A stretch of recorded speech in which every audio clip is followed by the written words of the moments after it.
It began with a sharp voice cutting through the quiet hum of first class. A woman stood up, pointing at an elderly man in flowing robes, calling him an imposter who didn't belong there. Passengers turned, curious, amused, some even recording. But none of them were ready for what the pilot whispered next.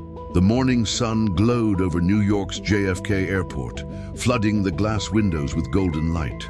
First-class boarding had just started, and the cabin carried that familiar mix of hushed luxury, the clink of glasses, the rustle of newspapers, the muted laughter of travelers who believed they were in a world apart from everyone else.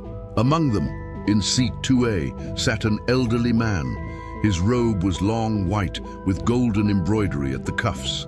A scarf framed his shoulders, and his calm, deliberate movements contrasted with the impatience of the usual business travelers. He closed his eyes, resting his hand on the armrest as if time itself moved differently for him. That was when the disruption came. "Excuse me?" A woman's voice rang out, her tone sliced through the calm, sharp and accusing. She stood 2 rows back, clutching her handbag tightly, her eyes narrowing on the man in robes. "What is he doing here? This isn't some costume party. This is first class." Murmurs spread instantly. A businessman adjusted his tie, smirking at the confrontation. A teenager beside him subtly raised his phone, ready to capture what promised to be a viral moment.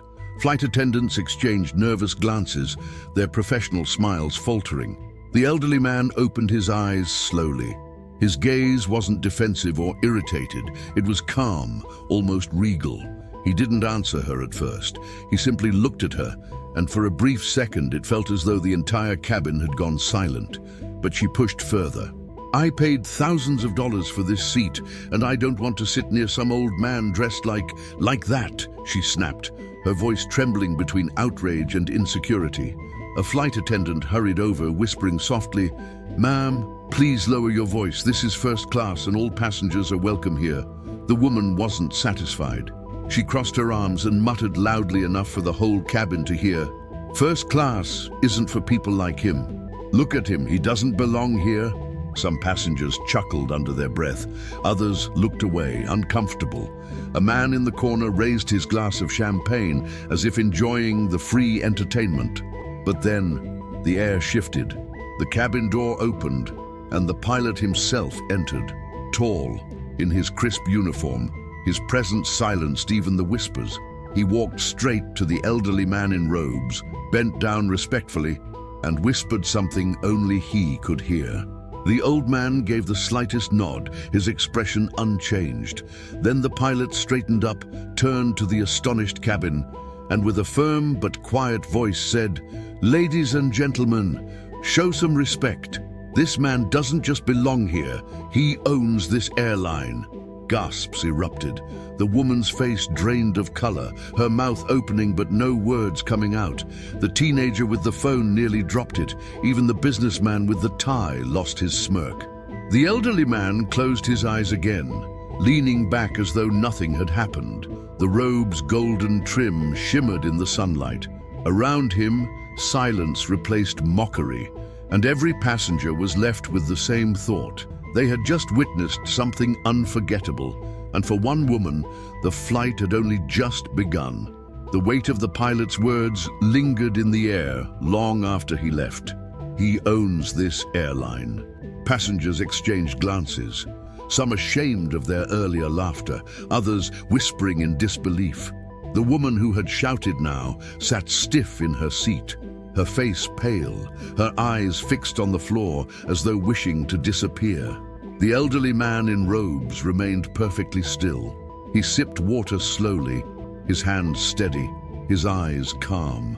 To him, it was as if the entire outburst had been nothing more than background noise, like the soft hum of the engines preparing for takeoff. But the passengers weren't done processing what they had seen. "I can't believe it," muttered the businessman in 3C. "I thought he was just, I don't know, lost." "Lost?" His seatmate scoffed quietly. "Didn't you hear the captain? He owns the airline." 2 rows behind, the teenager with the phone whispered, "This is going viral. If I got that on video, the internet's gonna explode." He scrolled quickly, checking his recording, but realized with a groan that his camera had pointed toward the floor at the exact moment the pilot revealed the truth. Meanwhile, the woman who had started it all, her name was Karen, though nobody in the cabin knew it yet, shifted uncomfortably. Her pulse pounded in her ears. She wanted to speak, to defend herself somehow, but every instinct told her to stay quiet. She felt eyes burning into her from every angle. The flight attendants resumed their duties, though with a stiffness in their movements. One of them, a young woman named Claire, approached the man in robes with a soft smile. "Is there anything we can get you before departure, sir?" she asked gently. He raised his eyes, kind but firm, and shook his head. "Thank you. Nothing right now." His voice was deep, calm, carrying the weight of someone used to being obeyed without needing to raise it. Claire nodded, retreating, but couldn't help glancing back. Something about his presence unsettled her, not in fear, but in awe. The plane pushed back from the gate. Outside, the engines roared to life, vibrations running through the cabin floor. Seatbelts clicked, bags were stowed, and the ritual of takeoff began. But the tension in first class hadn't settled. Every glance, every whisper circled back to the man in robes. Karen clenched her fists on her lap.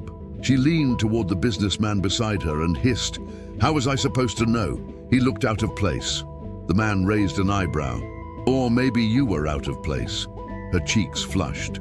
She sank deeper into her seat, wishing she had stayed quiet from the beginning. As the aircraft lifted into the sky, Manhattan's skyline shrinking beneath the clouds, the silence in the cabin grew heavier. The man in robes closed his eyes once more, unfazed by the drama. For him, this was just another flight. For everyone else, it was a lesson unraveling in real time. But Karen's shame was only the beginning. She had no idea that before the flight landed, she would be forced into a confrontation she could not avoid, one that would expose far more about her than she ever intended. The climb leveled, and with it, the cabin light softened into a steady glow. Outside, a belt of white clouds stretched like a calm sea. Inside, calm had a fragile skin. Beneath it, adrenaline still floated in every row. Claire moved with practiced grace, but her mind kept circling the same thought. What happens now? 10 minutes after takeoff, the purser slipped a folded note into her hand, inked in the captain's exact, careful letters. "Call me on 1L interphone." Claire stepped behind the galley curtain, lifted the handset, and pressed the button. "Claire," the captain said, voice low. "We reviewed the manifest. Passenger in 2A is traveling under the name Mr. Al-Sayed, confirmed. And there's one issue," she braced. "Go ahead. Seat 3D, our vocal passenger, is listed as NRPS, non-rev priority standby. She's flying on an employee buddy pass from someone at Ground Ops in Newark. You know the rules." Claire did know them. Non-rev meant gratitude. Non-rev meant invisible. Be kind, be quiet, don't cause trouble. Outbursts, like the one before takeoff, weren't just frowned upon. They were grounds to bump the passenger at the crew's discretion. "Do you want me to move her?" Claire asked. "Operationally, yes. But one more thing," the captain said, hesitating. "Mr. Al-Sayed requested we handle this with dignity." His words. Claire set the receiver down slowly. Dignity. That single word wrapped itself around everything that had felt raw and ugly in the last half hour. She took a breath, smoothed her jacket, and stepped back into first class. Karen, 3D, was rigid, hands braided together as if holding onto the last thread of certainty. Claire crouched slightly, eye level. "Ms. Fields," she said gently, finally using the name on the manifest, "may I have a quiet word?" Karen's eyes flicked up, wary. "Am I being arrested?" "No, ma'am," Claire said, "but the captain reviewed your ticket status. You're traveling on an employee pass. There's a code of conduct attached to that privilege. I'm going to have to reseat you." Color flushed back into Karen's face. Anger first, then fear. To business. Claire held the pause for a heartbeat. To coach. Across the aisle, murmurs stirred. Phones didn't rise this time. It wasn't spectacle anymore, it was consequence. Claire hated the part of her job that felt punitive, but the rules weren't written for days without friction. They were written precisely for this. Before she could say more, a deep, steady voice came from 2A. "Miss Claire." The elderly man had turned slightly, hands folded over the robe's simple cuff. He didn't look at Karen. He looked at Claire, as if the entire cabin had narrowed to the space between his patience and her professionalism. "Sir," she said, "may I speak with her?" Claire glanced at the purser, who gave an almost imperceptible nod. She stepped aside. The man rose, slowly, deliberate, and the robe caught a stripe of window light that made its gold thread glow. He didn't tower. He didn't try. He simply stood with the kind of gravity that made space for itself. He walked the 2 steps to 3D and inclined his head. "I am sorry," he said softly. Karen squinted, confused. "You're sorry for being the mirror you did not want to look into today." His eyes were kind, not soft, kind the way a steady hand is kind when it keeps you from falling. "You don't owe me anything, but you owe yourself honesty." Karen's chin lifted in reflex. Deflect, defend, deny. That muscle memory moved first. But then the facts lined up behind Claire. The past, the conduct, the seat she was about to lose. The outrage that had felt like armor now felt like a costume 2 sizes too big. "I made a mistake," she said, the words tasting unfamiliar. "I judged you. You judged yourself," he said. "Through me." He gestured, open palm to the rest of the cabin. "And through the eyes of people you'll never see again." He could have let the rules run their course. He could have watched her thread down a narrow aisle in humiliation. Instead, he turned to Claire. "Would you allow me to offer my seat?" Claire blinked. "Sir, that's not necessary." "Not for her," he continued, eyes drifting over Claire's shoulder. "For the passenger in 14F. Claire frowned, then checked the manifest on her tablet. 14F, Diaz, Marisol, accompanied by infant. She looked up. She remembered the boarding, a young mother with a baby and a carry-on that seemed to weigh as much as the future. The baby had fussed against her chest. The line had breathed around them with practiced impatience. "Bring her here," he said. "I have work. I can work anywhere. She has a child. She can rest here." The cabin inhaled at once. It wasn't just generosity. It was the direction of it. Power stepping down so exhaustion could step up. Claire felt the sudden prickle in her nose that came when something pierced the day's armor. Karen stared, speechless. You'd give her your seat?" "Today," he said with a faint smile. "She looks more like an owner than I do." Claire moved before the moment cooled. She walked down the aisle, past the curtains, into the contained bustle of economy. There she found Marisol Diaz, eyes ringed with 2 nights of broken sleep, rocking a baby who fought dreams like they were a stranger. Claire knelt, explained, watched disbelief turn to relief, relief to tears. "First class," Marisol whispered, half laughing, half crying. "I'm like this." She motioned to the baby, to her own wrinkled t-shirt, to the impossible distance between rows 14 and seat 2A. "It's yours," Claire said simply. "Come with me." When they reached the curtain, the cabin changed shape.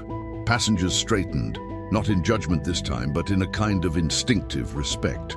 The man in robes stepped aside, hand out, as if the aisle were a doorway he could open and hold. Marisol passed, murmuring, "Gracias," on a loop, the baby asleep against her. Claire slid her into 2A, pillows, blanket, water within reach. She adjusted the bassinet attachment. The small body melted into stillness. The entire cabin exhaled.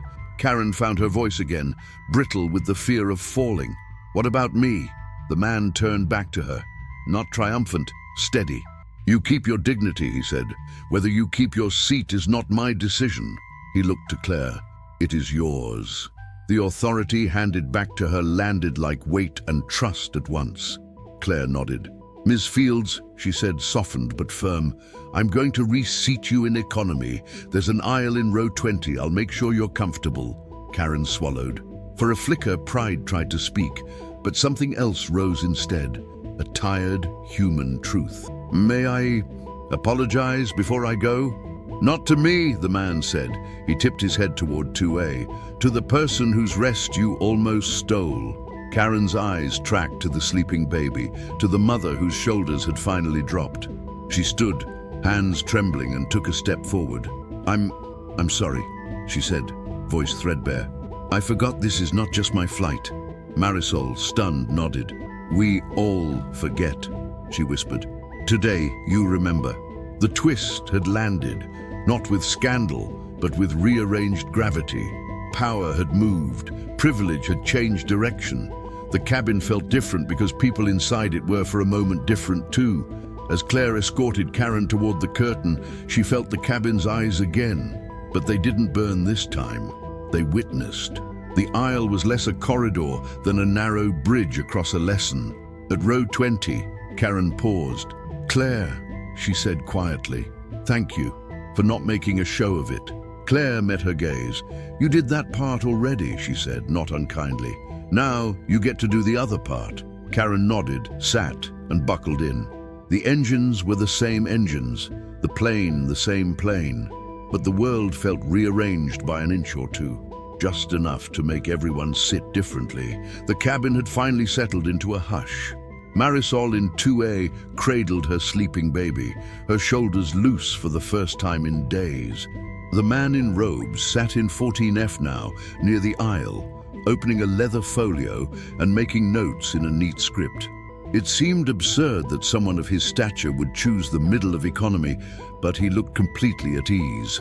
Karen, in row 20, sat staring at the seatback screen in front of her, though it wasn't even on. She replayed the last hour in her mind on a brutal loop, her voice raised, the laughter, the pilot's revelation, and then her walk down the aisle, with every eye watching.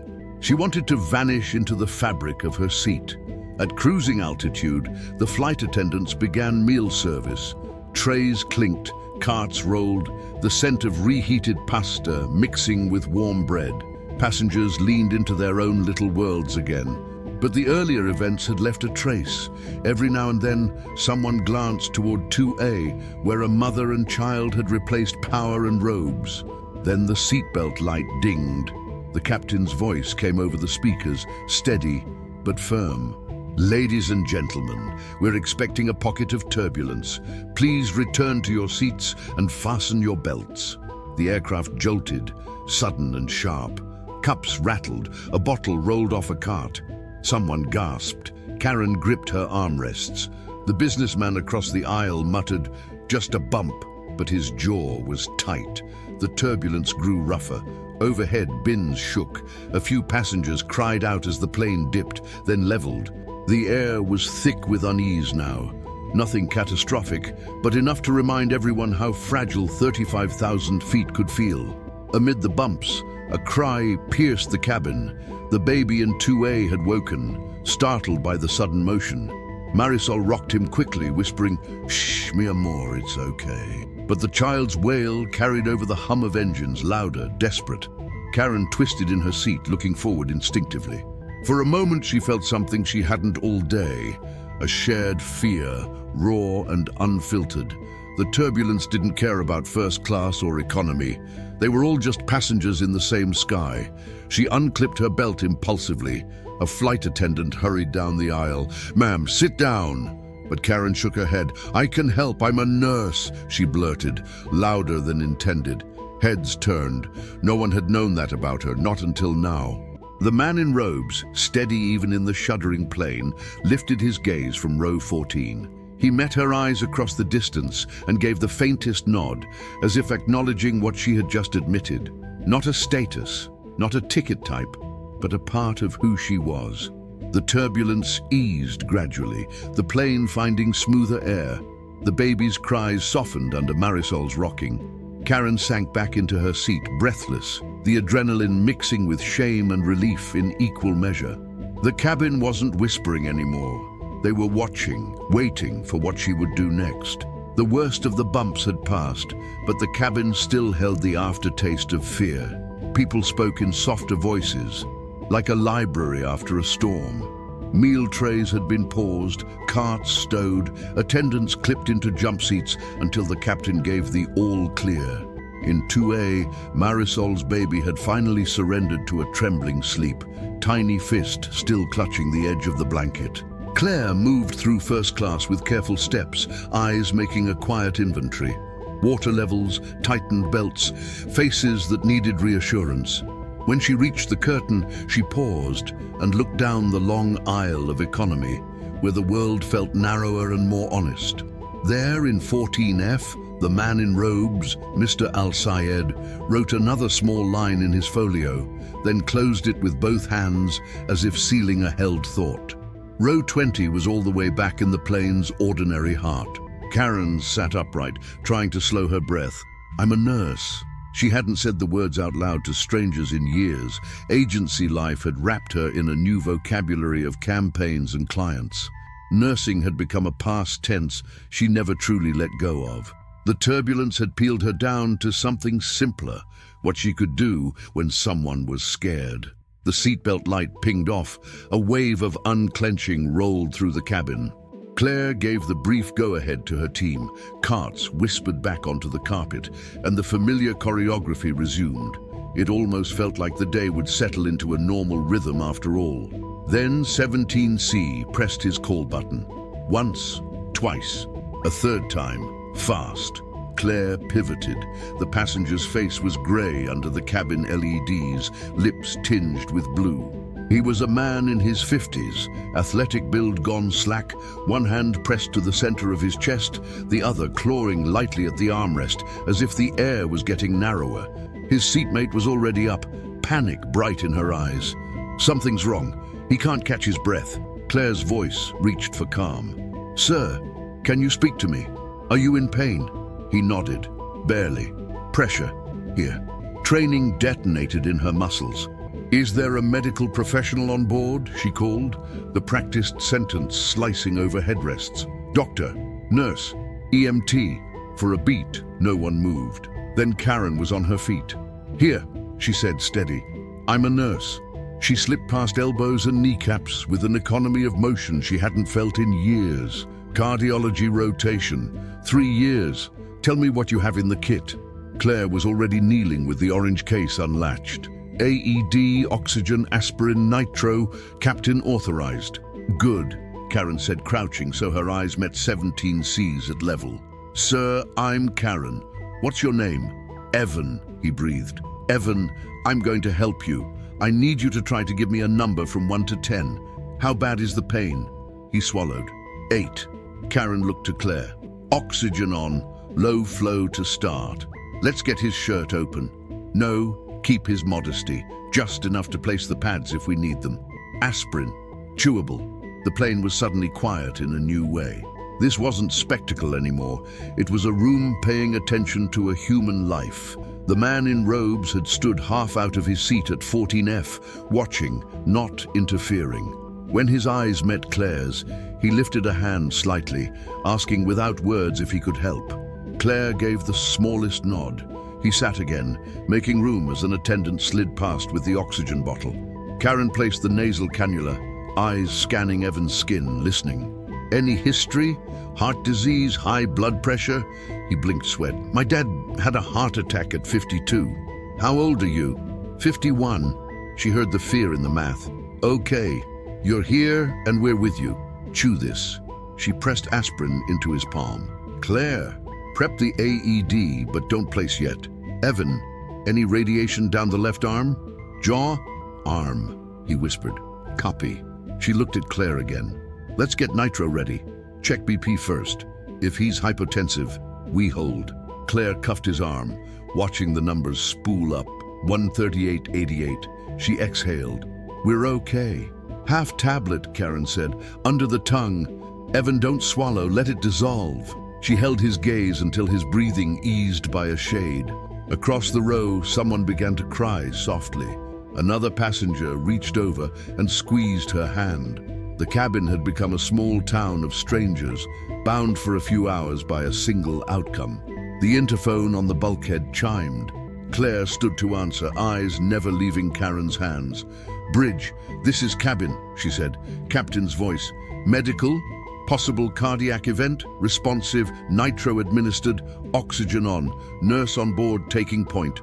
Copy, medlink on standby. Do we divert? Claire looked to Karen, who pinched the bridge of her nose for a second, calibrating. She saw Evan's breathing slow from panic to effort, the sharpened wheeze dulling at the edges.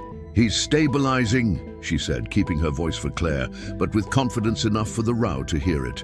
"But I don't want to risk the long haul if he pivots. What's our nearest?" "Philadelphia or Boston," the captain replied. "Philly is closer." Karen locked eyes with Evan. "We can land soon and get you in a hospital faster. I recommend we do that." Evan nodded, a tear he hadn't planned on leaking toward his ear. "Please," Claire relayed it. "Captain, divert to PHL." "Turning now," the captain said.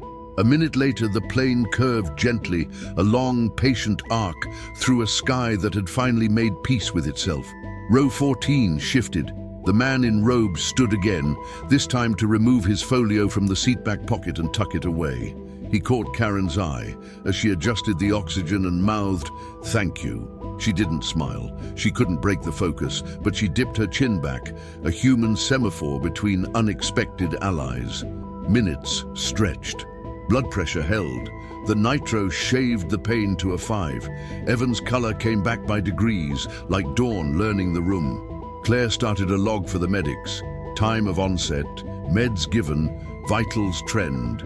Karen worked in a quiet geometry of hands, checking pulse, adjusting flow, anchoring the man's fear to the facts in front of them. In first class, Marisol stirred at the change in engine note, the baby twitching but not waking. She blinked at the seat number glowing faintly on the wall, 2A. For a second, she didn't remember how she'd gotten there.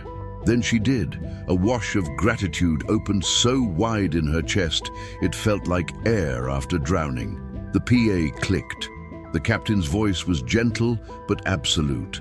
"Ladies and gentlemen, for a medical emergency on board, we are diverting to Philadelphia. We ask for your patience as we prioritize the health of a fellow passenger." There was no groan, no chorus of complaints. People nodded, some to themselves, some to the ceiling, as if a verdict had been handed down that everyone agreed with. The plane tightened its belts again, literally and otherwise. Final approach turned the cabin into a study in contrasts. Tension and relief, fatigue and alertness, humility and something almost like pride. Karen counted breaths and seconds. Claire counted minutes to touchdown. The man in robes counted perhaps the precise number of times the day had offered him a chance to choose what power was for. The wheels kissed the runway. A soft cheer rippled, then died out, replaced by a purposeful silence as the plane taxied to a standstill. The door opened to a rectangle of daylight and a breath of ground air that smelled like wet concrete and cut grass. Paramedics boarded fast, bright jackets filling the aisle with fluorescent urgency. Name? Evan. Meds? Aspirin, nitro, O2. Vitals. Claire handed the log. Karen gave the short version in a voice that made the medics lean in with respect. Precise, unsentimental, human. They loaded him carefully onto the narrow aisle stretcher. As they lifted, Evan caught Karen's wrist. "Thank you," he said, words thick and simple. "You're going to be okay," she replied, and for the first time since she'd moved seats, her voice cracked. The medics were gone, the door closed, the plane a sealed world again. A hush lingered like the echo after an answered prayer. Then softly, from somewhere in first class, someone began to clap. It wasn't for show, it was for release. The applause spread in a ragged wave. Karen, red-eyed and startled, shook her head. No, please. But the sound found her anyway, warmed her, humbled her. She turned, and there he was in the aisle, the robe now more fabric than symbol, the man's face lit with quiet pride that didn't belong to him alone. "Ms. Fields," he said, using the name that once felt like a charge sheet and now felt like an introduction. "You kept your seat today." She had the sense to laugh at that, breathless. "Row 20 isn't so bad," she said. "Not where the work is," he answered. He extended a hand, not as a ceremony, but as a small, meaningful bridge. She shook it. The contact was brief and steady. Claire touched Karen's shoulder. "We'll be airborne again in 30, she said, professional again, though her eyes were glossy. "Let me get you water." As Claire walked forward, she paused by 2A. Marisol looked up, all the words she wanted to say bottlenecking at once. Claire shook her head gently, as if to say, "I know."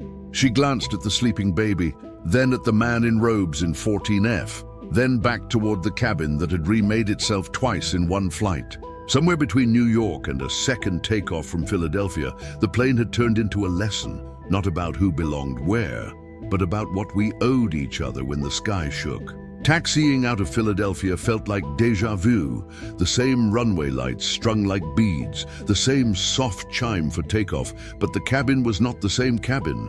A man had been carried out and sent toward help. A mother had been given rest in a seat she never expected. A woman had found an old part of herself in a new row, and the man in robes, Mr. Al-Sayed, had turned rank into a useful thing and then set it down. Claire's briefing rippled through the galley. Revised flight time, updated service, a reminder to keep the tone low and warm. She looked different now, lighter by an ounce, as if the worst thing about the day had been replaced by the best. She tucked a stray hair behind her ear and stepped back through the curtain. "Ladies and gentlemen," she said over the PA, "we'll be airborne momentarily. Thank you for your patience and kindness." She paused, the tiniest smile pressing through professionalism. That kindness made a real difference today. Engines spooled, wheels lifted, Philadelphia dropped away, city blocks turning into quiet geometry. The cabin leaned into its belts. At 10,000 feet, phones flashed to life, then were set aside out of respect for a fatigue that had nothing to do with sleep. When the service resumed, Claire carried 2 glasses of water, one to 2A for Marisol, who nodded sleepily, one to 14F for the man in robes.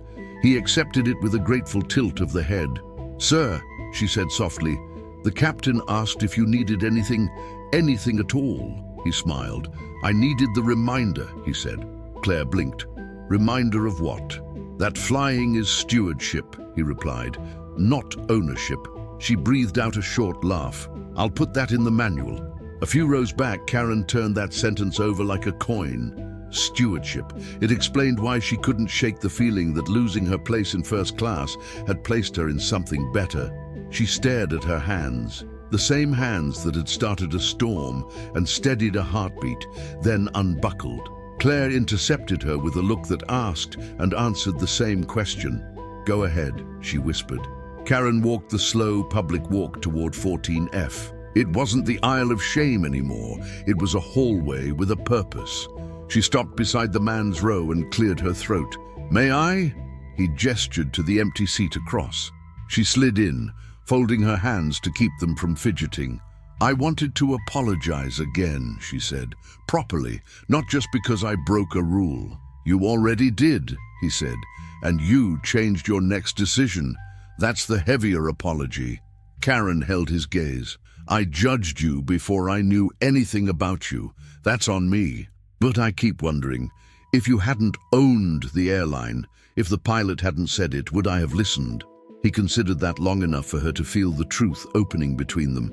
"Some people only listen when a title speaks," he said gently.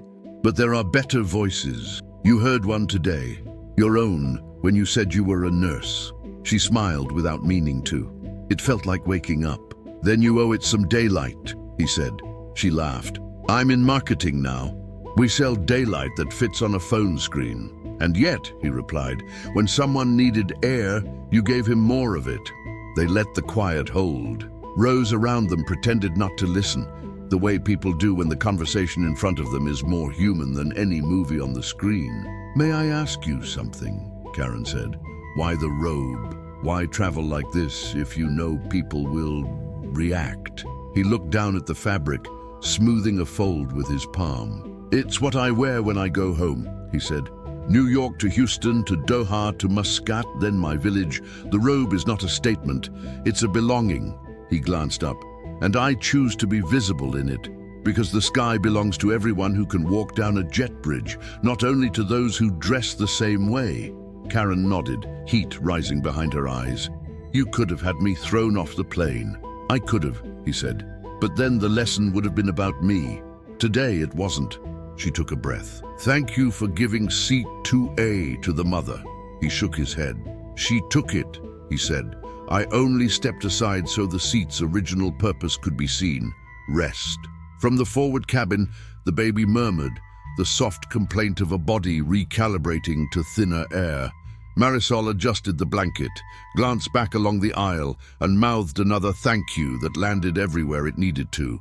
Claire approached, placing a small envelope on the man's tray. Inside was a handwritten note from the captain. "For your discretion today, thank you." Beneath it, a postscript. "Your words changed the temperature of the cabin." He slid the note back into the envelope and tucked it into his folio.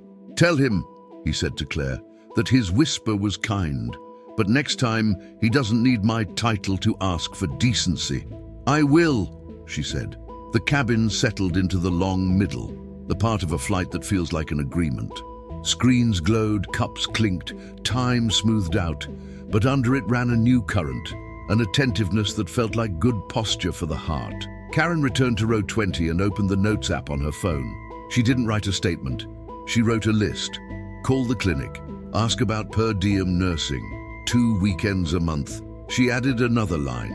Apologize to ground ops for misusing the pass. Own it. She stared at the word own and amended it. Be accountable. She closed her eyes and saw Evans, scared, then steadier. Then she saw herself at the gate, posture rigid with the certainty that she knew who belonged. Shame pricked, humility covered it. The narrator in me leans toward you now, the listener in row infinity. Would you have accepted Karen's apology if you were in 2A? If you'd been the pilot, would you have revealed the owner's identity or kept it quiet and let the rules speak? Tell me in the comments. Your judgment is part of this cabin too. Service crept aft. Claire stopped at row 20 with a small tray. Water, a warm roll, and, contraband only in spirit, a square of chocolate from the crew's stash. "Thank you," she said simply. Karen laughed softly. "Is this how you erase public humiliation?" "It's how we mark a course correction," Claire answered. "Sugar helps." At 14F, the man in robes powered down his tablet and stared out the window. The Atlantic was a pewter sheet beneath them, rippled by wind and distance. He thought of boardrooms and engine overhaul schedules, of safety memos drafted in the language of precision, and of a line he would add to the next quarterly note. "We do not sell seats, we host lives." He smiled at the phrase's audacity and kept it anyway. When the cabin lights dimmed for rest, passengers built small forts of quiet. Headphones on, eye masks down, thoughts negotiated with the soft diplomacy of tired minds. Row 20 dozed and woke and dozed again. First class wrapped itself in blankets that felt like hotel promises. Somewhere amid the hush, the baby in 2A sighed the wordless sigh of a body that trusts the hands around it. The captain's voice returned near morning, warm with the unhurried confidence of good fuel and calm air. "Ladies and gentlemen, we've had smooth flying since departure. We're expecting an early arrival." A beat. "Thank you again for being the best part of this airplane today." Claire looked down the aisle and saw the story as freeze frames. The pointed finger, the whispered reveal, the seat exchanged, the hands on a stranger's pulse, the quiet handshake in the aisle. She had flown 1,000 hours that year, but this was the one she would remember when someone later asked why she still loved the job. As breakfast trays rattled forward, Karen tucked her phone away and turned to the window. The horizon wore a thin gold seam. She didn't know what the final scene would be. Public apology, private accountability, a rerouted career. But she knew the worst of the day had become the best kind of lesson. She had not kept her original seat. She had kept something better. And in 14F, the man in robes resumed his quiet invisibility, the way important people do when they prefer significance to attention. He closed his eyes and leaned his head against the headrest. The robe no longer a target but a thread, binding New York to Houston to Doha, to a small village where morning would smell like cardamom and wet stone. Before the descent began, one more invitation for you, listening now with your own altitude of memory. Have you ever misjudged someone at first glance? What changed your mind? Leave your story in the comments. It might be the gentlest landing someone needs to read today. Dawn stretched across the horizon, painting the Atlantic in bands of silver and rose. The cabin stirred with the slow choreography of descent, window shades lifting, seat backs straightening, passengers trading eye masks for cell phones. But beneath the usual ritual was a deeper quiet, as though everyone had signed a secret pact overnight to leave this flight different from how they had boarded. In 2A, Marisol adjusted her baby's blanket. The little boy stirred but didn't cry, eyelids fluttering like a curtain in the wind. She stroked his hair and whispered, "Almost there." Around her, first-class passengers offered small smiles, less about her baby and more about the reminder of what had been given to her. Back in 14F, the man in robes closed his folio. He slipped a pen into its sleeve, the motion precise, deliberate. He had chosen economy for the rest of the flight, and though a few passengers still stole glances, most had grown accustomed to his presence. A quiet gravity that no longer required explanation. And in row 20, Karen sat upright, her palms pressed against her knees. She hadn't slept. Instead, she had written scraps of memory, fragments of apology, plans she wasn't sure she had the courage to keep. She thought of Evan, somewhere in a Philadelphia hospital bed, hopefully with monitors beeping steady. She thought of her own first outburst and how it echoed so differently now in her mind. The captain's voice filled the cabin. "Ladies and gentlemen, we are beginning our descent into Houston. Local time is 6:32 a.m. Skies are clear. On behalf of the crew, thank you for your cooperation during what became a very unusual flight." It reminded us of something important, that we are not just passengers, but neighbors in the sky. The seatbelt sign chimed, the nose tilted downward. Outside the window, clouds parted to reveal the patchwork lights of a waking city. Karen turned her head slightly, catching Claire as she walked past. "Do you think I'll ever stop replaying what I did?" Claire crouched for a moment, her hand steady on the seat back. "Probably not," she admitted, "but maybe that's good. Sometimes regret is just the scar tissue of learning." She squeezed Karen's arm once, then stood.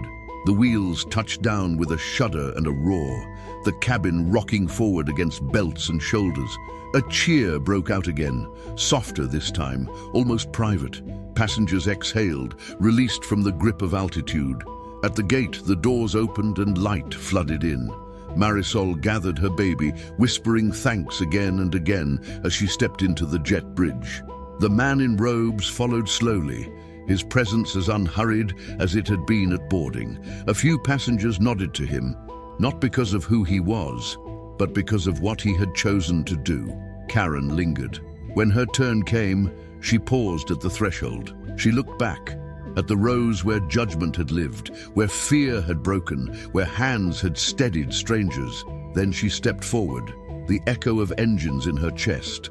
Outside, Houston air wrapped the morning in a heat that belonged to earth, not sky. Life rushed on, luggage rolling, announcements echoing, families reuniting. Yet for those who had been inside that cabin, the world felt tilted, even if just by a degree, and maybe that was enough.